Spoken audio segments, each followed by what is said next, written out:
Hey guys, don't mind my setup, had to improvise. But, anyways, today we are going to do question 24 from section 1.1, and the points read 1/2, 4, 3 over 2, and then -1. So, this question asks for both the distance and the midpoint. So, we're going to be doing the distance and the midpoint. And right now I am writing the distance formula because there is a distance formula, which is x1. I messed up, so I'm erasing, hold on.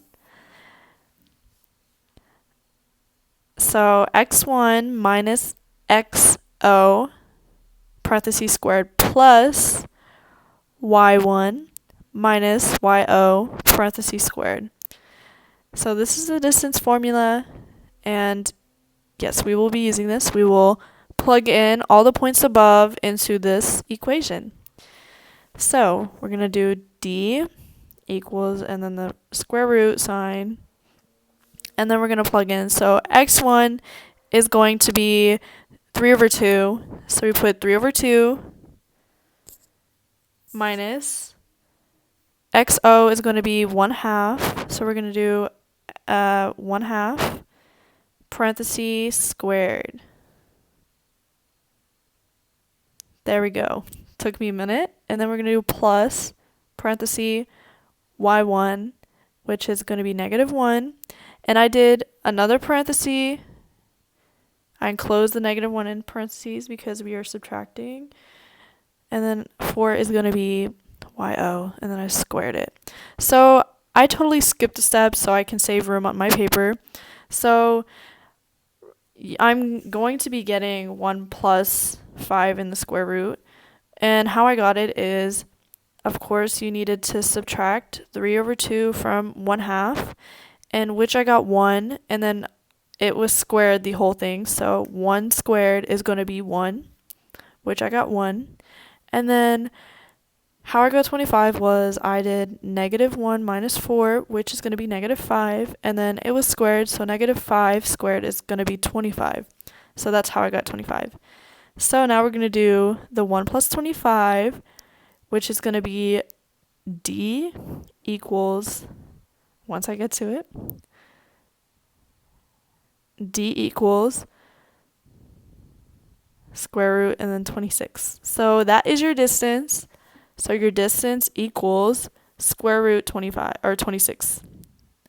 Hopefully I did not say 20 or 25 the whole time, but it is 26. That is your distance. So now, like I said at the beginning, this question asks for the midpoint and the distance. So now we're going to do the midpoint. And the midpoint has a total different equation. So here I am writing it, which is m equals parenthesis xo plus x1 over 2. And then you do comma,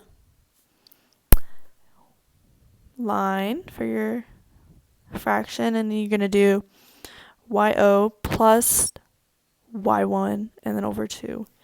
And then don't forget to close the parenthesis. So now we're going to do the same thing. You're going to plug in all the points into this equation. So you do m equals parenthesis. I'm going to do xo is going to be 1/2. So I'm going to put 1/2. And then we're going to do a plus. And then x1 is going to be 3 over 2. And then you put 2. Then comma. And then we're going to start off with yo, which is 4. And then we're going to do plus. And then I meant to put plus. This is not a subtraction. And then we're going to do -1 in parentheses again. And then 2. And then close my parentheses. So here we go. So since there is a denominator, we did not have to do anything, thank God. So we just did 1 plus 4, 1 plus 3, which is 4, and I just gave the answer. And then I did 4 divided by 2, which is 2. And then so I put 2 over 2. And then I did 3 plus -1, which is 3, and I did 3 over 2 and then parentheses. So now you look at 2 over 2 and you're like, you can divide that into a whole number. So m equals parentheses 1. Don't forget the parentheses because this is the point. So 1, 3 over 2 is your midpoint. So that is your midpoint. And after this, we are going to graph everything together so we can see how everything looks on the graph. And I did this at the ending so it would make more sense and so I wouldn't have to go back and forth. But yeah, here are the points and I put them down, and then the distance and the midpoint. So I'm going to be looking at the numbers in the points, and that will tell me how I need to graph my graph. Well, usually. But I actually just did the graph 1 to 4 throughout the whole thing because I wanted it to look neat. But yeah, so I did the 1, 2, 3, 4 on the y-axis, or the x-axis, my bad. And then I did the same thing on the other side for negative. So I did -1, -2, -3, -4, and just -4. That's all I did. So -1 through 4, and then I did the same thing. 1, 2, 3, and 4. And then the same for the bottom half. I did -1. And I forgot the negatives, but I will put the negatives. You see, I caught myself. So -1, -2, -3, -4. And that is all. And I already put the arrows on the x-axis and the y-axis. But now here I am graphing the first point. And so I did 1/2 and 4.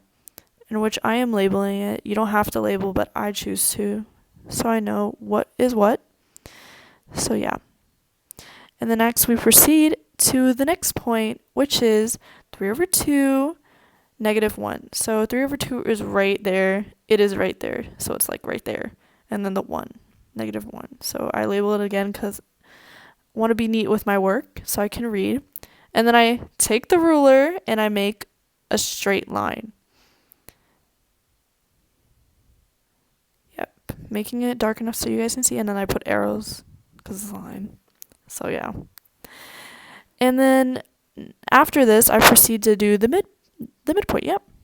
So I go to 1 on the x-axis, and then I go up to 3 over 2, and it hits the line right there.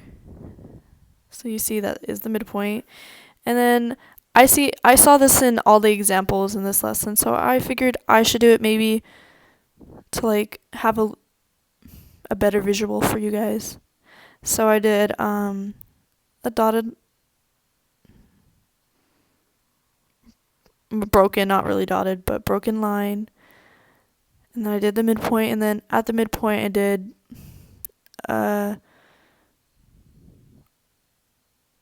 I stopped and I turned towards the next point to make a right triangle, and then I did this little squiggly to show you that this right here is the distance, which is the square root 26, so that is the distance, and yes, I am done. This is how I graphed it. You guys may have graphed it differently, but this is how I graphed it. Thank you for watching.